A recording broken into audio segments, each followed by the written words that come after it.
Welcome to the Own It Powercast, the place to be when you get serious about making big changes and accelerating growth in your life and in your relationships.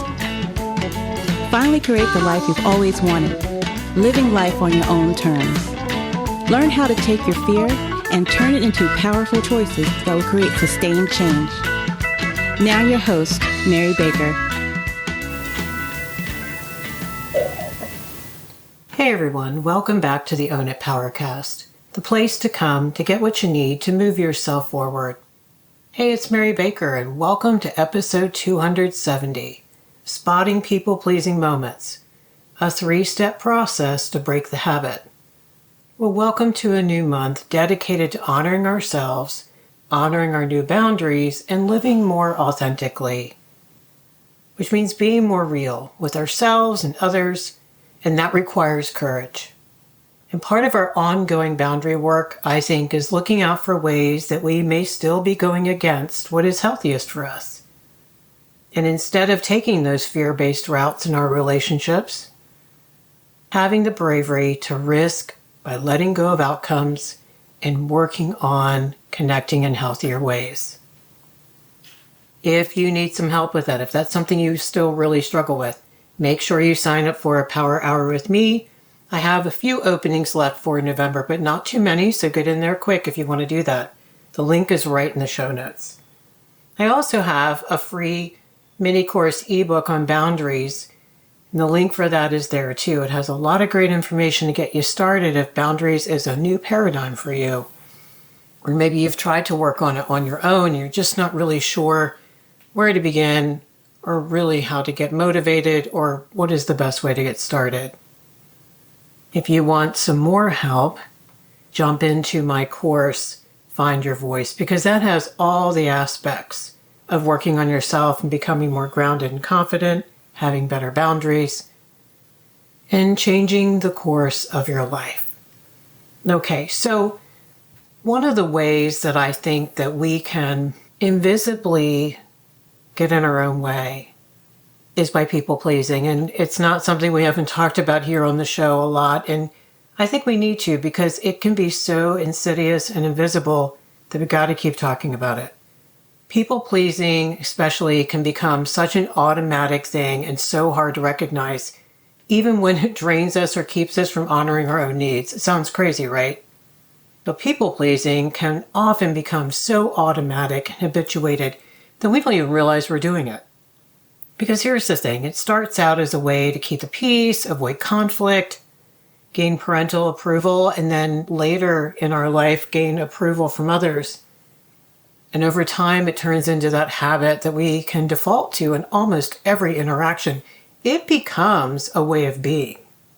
It becomes second nature to say yes when we want to say no, to shift our opinions to align with those around us, or here's a big one, overextend ourselves in order to meet others' needs, even when it's at the expense of our own. The difficulty, I think, in recognizing people-pleasing behaviors stems from the fact that it's often reinforced by all those positive reactions we receive. People might praise your helpfulness, maybe your willingness to go that extra mile. Or what about your ability to be easygoing and to keep things smooth and conflict-free? But underneath all that praise, people-pleasing can really drain your energy slowly, leaving you feeling resentful, overburdened, and the worst part, disconnected from your true self. Over time, this pattern can become so ingrained that you struggle to identify your own needs or desires because guess what? You're so used to focusing on others. You might even feel guilty or anxious at the thought of prioritizing yourself, or maybe saying no to someone. This need to please, I think, becomes so reflexive that you may not notice how often you're compromising your own well-being to make others happy. I think the real challenge is that people-pleasing can disguise itself as kindness or being considerate, which are, of course, positive traits in moderation. But when people-pleasing becomes automatic, I think it no longer serves your well-being. Instead, it's going to keep you from setting healthy boundaries. It's definitely going to keep you from talking about your true feelings what you really think? And how are you going to be living in alignment with what you genuinely want, need, and value? You can't. And that's why I think recognizing when this pattern is happening is the first step towards breaking free from it. And slowly, over time, with love and support, learning to prioritize your own needs without feeling that unearned guilt or that fear. Lots of fear in this stuff. Gosh, if you didn't have the fear, you probably would have changed it a long time ago. So today we're going to talk about just a 3-step process to get you started, spotting these moments, understanding why they happen, and then, of course, how to choose a different, healthier response. So the first one is obvious: identify. And start looking out for the people-pleasing behaviors that you do. And some of them might be hard to spot. And so I want you to be really kind to yourself. And this is not like a way to shame yourself throughout the week.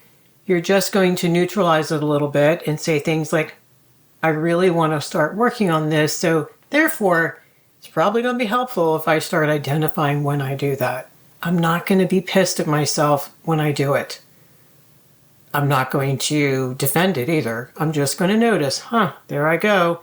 This has been automated. I do this for a living.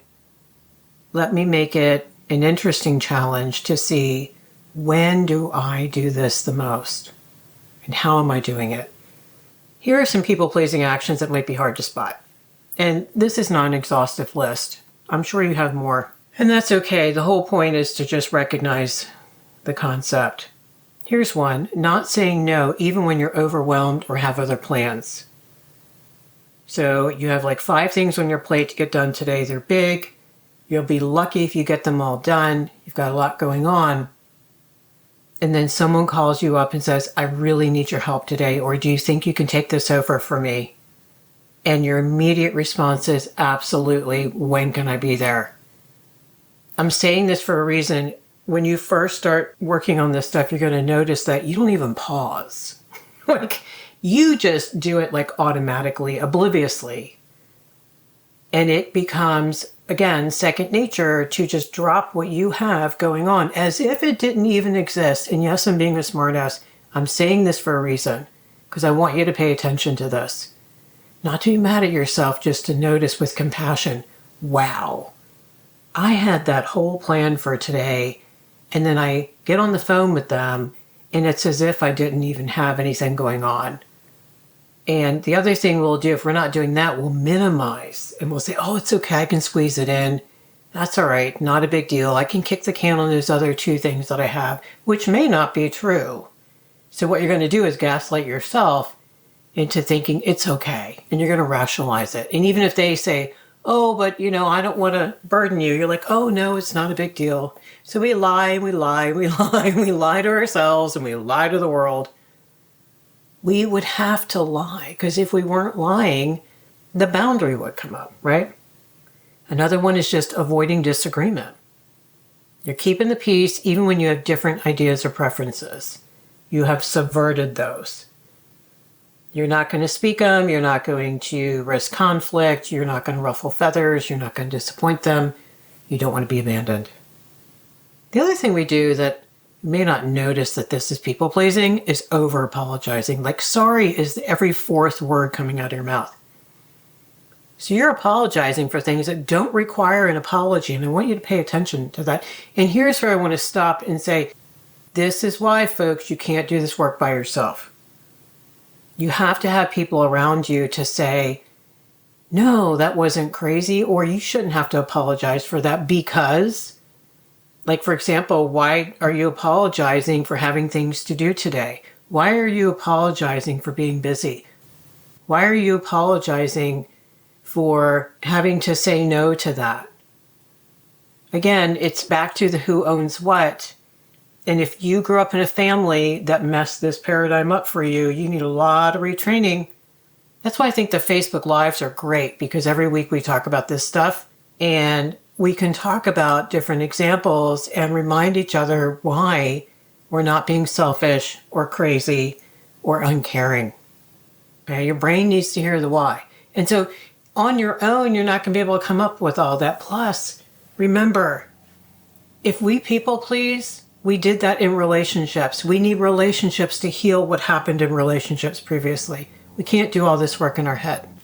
The other thing we can do, and we can do this like mid-sentence, mid-conversation, is shifting our opinion. Because we want to match what they're saying, what they need, instead of really voicing our own thoughts, especially if we don't agree. So maybe our immediate compulsive response is, yeah, I know what you mean.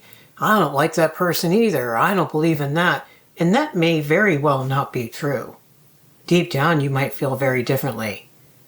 But you don't want to disagree. You want to chameleon yourself to be whatever the person in front of you needs you to be, as opposed to, and here's the question you ask yourself, who am I regardless of who's in front of me? Boy, that's a really powerful question. And for some of us, a really tough one to answer. It might be one of three things. I'm whoever they need me to be, no matter who it is.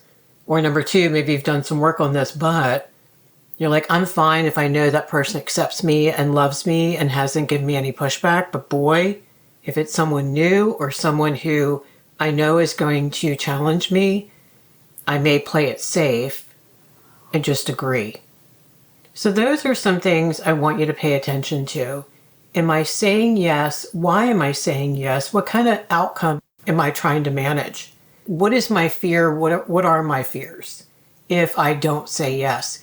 And sometimes journaling can help you do that and get to that. Again, a group is the best place to get some mirroring and support around that. So you can talk it out. This stuff is so vulnerable.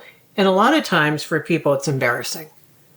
Like they don't even want to admit that they people please. It takes big ones, by the way, to admit that. So if you do struggle with it and you admit it, you have courage. That tells me you can do this work and you can really change this. Because that's the hardest part, is admitting it. Because then you're saying the way I operate in the world is kind of messed up and I really need to change that. And we have to be ready to say that. Okay, so those are some examples. So the next thing you want to do is try to identify the fear driving those behaviors. You may not always get to this, but trying is really, really important, because even telling your subconscious, hey man, I think we're afraid. What's going on? And you're also doing what wasn't done in childhood for you, is you're sitting with yourself and you're saying, it's okay that you have these fears. These are very real for you. And you're not crazy or wrong or less than. Okay? So these underlying fears keep those people-pleasing habits alive. They fuel. And so here are some common ones, and we want to take a look at them. And then we work on those. First one, obvious, fear of conflict. You're worried that saying no or disagreeing with someone is really going to lead to tension or arguments. And you may be right. Maybe in the past, you've said something and that didn't go well. When I work with relationships, I hear that a lot. They're like, Mary, we used to fight so much early in our relationship, and then I just gave up because it was just really unhealthy conflict and the other person never accepted my no. Typically, if you're dealing with someone who's narcissistic, very selfish, very immature, you're going to run into that. So your choice is stay here and fight or drop the ball and keep the peace. The next one is fear of rejection. You fear not being accepted if you don't meet their expectations or demands. That comes from early on in life where you felt maybe unwanted, maybe rejected for being different because your family wasn't healthy enough to let you be an individual and love you anyway. Fear of disappointing others, that blur boundary stuff. So you get really anxious about letting someone down or being seen as unreliable. Boy, that's a tough one for you overachiever, super responsible people. The good child in the family who really prides themselves. And it is great to pride yourself for being reliable and following through and being responsible. But you're not responsible for other people's feelings about you. And in a lot of these situations, you're doing a rescue. So that's not responsibility, that's rescuing. Okay? Again, a lot of discernment here. And that's why you don't want to try to do this work on your own. And so learning how to sit with disappointing someone else in a healthy way. I'm not talking about promising something and not following through or not being willing to take someone to the ER. We're not talking about that stuff. And then finally, the fear of being judged. Along the same lines, that you don't want to be seen as selfish, rude, or inconsiderate. And some of you really got that messaging early on in your life, or if you're in a toxic relationship now. So you're being seen as rude, quote unquote, because you're saying no to try to take care of yourself. Because we need to figure out what's being selfish and what's self-care. But identifying these very vulnerable fears is really, really important. And know that if you have them, it's because you came by them honestly, and it's not your fault. It's because other people raising you and who were around you early on in life, and maybe still today, because you probably put people just like those folks in your life today, they could not provide healthy mirroring for you. They didn't have the self-esteem or the boundaries themselves to not think it was selfish of you to say no as a kid, or to not be compliant, or to express your feelings, because they couldn't handle that, okay? So notice moments of anxiety or unease before you say yes, and just ask yourself, what am I afraid might happen if I don't please this person? Here's a really big one. Am I doing this because I really want to, or because I'm afraid of the reaction if I don't? Let me repeat that one. Am I doing this because I truly want to, or because I'm afraid of the reaction that I'm going to get if I don't? I think this awareness can really help you reclaim some energy and get ready to start making some decisions that honor both you and your relationships. What's really hard for people to grasp in the beginning, and when I did some of this work many years ago, it took some convincing that this is actually better to detach and say no, and let your yes mean yes and your no mean no. And that's why when you do this work, you don't do it in a vacuum. There's so many other variables that come into play. And that's what's in my big course, Find Your Voice, because I think you have to focus on boundaries when you're focusing on people pleasing and detaching and toxic behavior and all those things. Okay, so you've done those first two steps, then you're going to be at those for a hot minute. And it's okay. This is no quick fix. What matters is that you begin the work. So finally, step 3, I want you to start noting just in your head, this is not going to come out of your mouth, what you could say or do instead. You got to do this and do this and do this in your head. You got to debrief after the conversation with a trusted friend and say, God, why did I not just tell her that I didn't have time? Right? Because then you need to hear them say, it's okay, you're working on this. And yeah, you could have told her you didn't have time, and that wouldn't have been awful because she had this other person that could have helped her. Again, your brain needs all this after processing for a while. It's okay. It's all good. I almost think about it in terms of when something traumatic happens or very upsetting or very big, we just want to talk it to death, don't we? We got to talk about it and process it because we're trying to metabolize it. And so sometimes we need to bring it up 3 or 4 times. I had a client yesterday. She said, because her husband had an affair, and she's like, I go through my day and then these questions pop up, Mary, that I got to rehash it with him. You're trying to metabolize it and get it down. So this is worth it work to, in your head and with trusted people, find things that you would be saying and doing instead, because you need replacement behaviors, right? You can't just not say yes.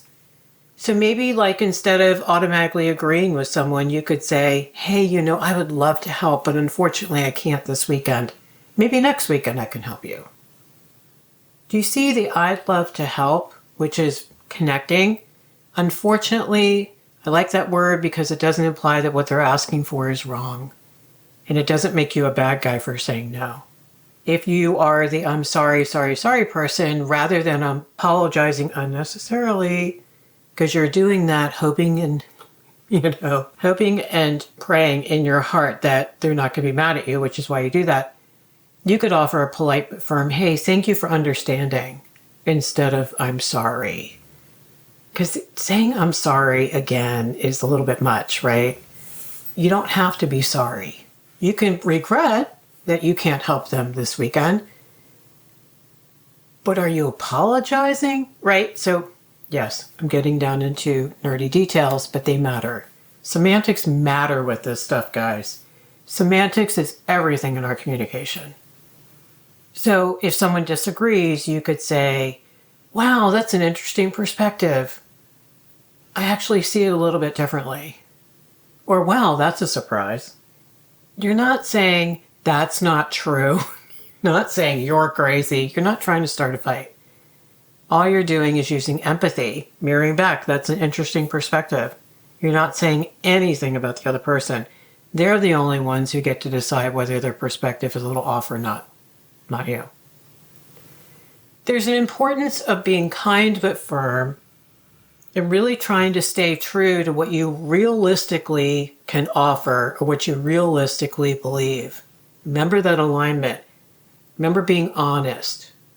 Then finally, something we talk about all the time is walk it back in the room. Imagine yourself walking back in the room and say, actually, I don't know if I can help you this weekend. I just thought about it and I remembered I have that thing and I just think it's going to be really stressful and I'm not going to be able to give you the hours that you need.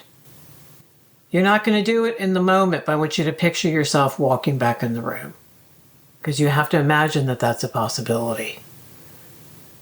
And I'm saying that because I know lovingly a lot of you probably also struggle with black and white behavior if you struggle with people pleasing, which makes sense, right? Either I piss this person off and it's going to be horrible, or I do what they want. I'm like, no. With toxic people, yeah. With manipulators, yes. But the rest of society hopefully won't do that. You guys can negotiate it out. I work with a lot of people who don't know how to negotiate because they were brought up in these black and white systems in their families, and that's how they've been operating ever since. So those are the 3 steps to get you started. You might already be doing one of them. You're probably already a little bit aware of people pleasing, or you wouldn't be listening to this. Practice those, find your own groove with them. And then finally, you've got to have support and community when you're working on this. People-pleasing patterns are so deeply rooted in your limbic system. Like, you're going to do it without even realizing it. And they're impossible to change alone. Are you going to do a lot of this work up in your head? Yeah. But to really do it and to really make it happen and to counteract some of the distorted beliefs you might have around this stuff, whether you are aware that you have them or not, we need people. So support can help you with mirroring, reflecting back the impact of people-pleasing behaviors on your life, and then talking through alternative perspectives. Even if it's just your friend saying, look, you can just tell them that you can help them next week. And if that doesn't work for them, it doesn't work for them. Or just because you can't help them today doesn't make you a bad person. You need to hear that. Even though intellectually you might know that, it doesn't matter. Your 7-year-old self needs to hear that. Your 7-year-old self is not intellectual. It's emotional. You need a lot of debriefing, helping process situations where maybe you practice a new boundary today and they can give you encouragement and feedback. And then finally, accountability and support. Change is hard, guys, in one sense. And we can, left to our own devices, find a million reasons why we can't do that. Remember, if you're people-pleasing, you're rationalizing and you're lying to yourself. So you need that accountability and support where you remind each other of those shared goals to be more authentic and to be less driven by other people's expectations. So if you need coaching around that, hit the Power Hour link in the notes. Sign up for the Facebook group. We talk about this stuff every week. We support each other. And then finally, know when you need some structured professional help. Because as you work on identifying and managing these people-pleasing habits, you got to remember, like I've been saying, these patterns can really run deep. You've probably been practicing these things for forever, decades. And breaking the cycle takes time. I think it takes effort and consistent support. A few signs that you might benefit from some additional help, like some coaching and or a course that is focused on healthy boundaries and fear-based behaviors. The first one is you're struggling to set boundaries alone. So if you've tried the steps I already talked about today, but you still can't say no or voice your needs, or challenge these habits, it might be helpful to work with a coach who can guide you through specific scenarios and be there to walk through all that with you, so you're not left to your own devices. Maybe you feel overwhelmed by the process. You know it needs to change, but it feels overwhelming to even imagine taking the first step. I think a structured course might even be a better place for you because it is structured, it's step by step, and baby steps help diminish some of your fear or terror for some of you to do that. That's why I like the structure of a course. That's why I like the structure of doing one thing at a time, because then you can metabolize it slowly, and that is safer for you. If you have any emotional trauma in the past, you might need to do that because all that fear is going to come up. If you notice these patterns are impacting your relationships, if people pleasing is starting to create a lot of resentment and burnout and emotional distance in your relationships, you might need a coach to help you set healthier boundaries or a group to cheer you on. That way you can strengthen your connections rather than undermine them. And then if you're seeking long-term growth, you can do a little bit of this work, but it can just revert back.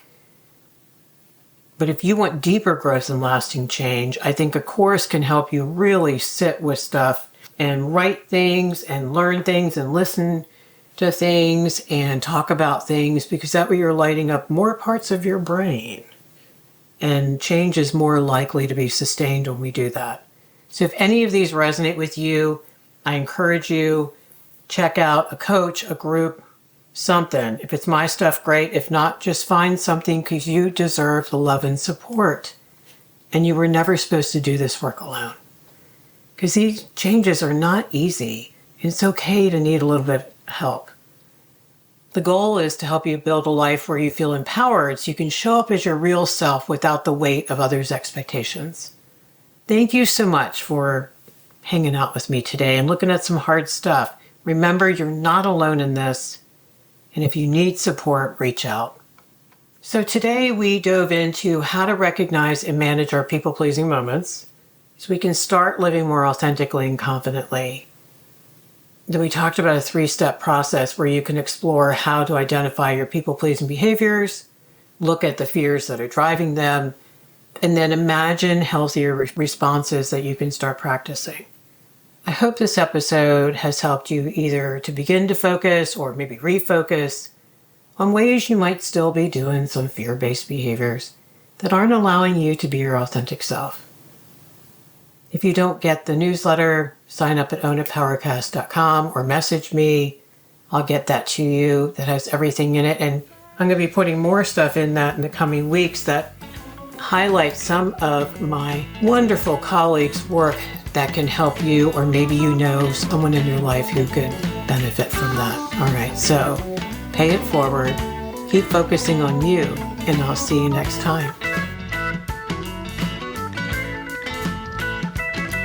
We hope you took away some useful insights and tools you can begin using right away. If you did, please leave a positive review and share on your social media. Because could you imagine if everyone in your life really got it together? Remember, own it now, so you can really own it later.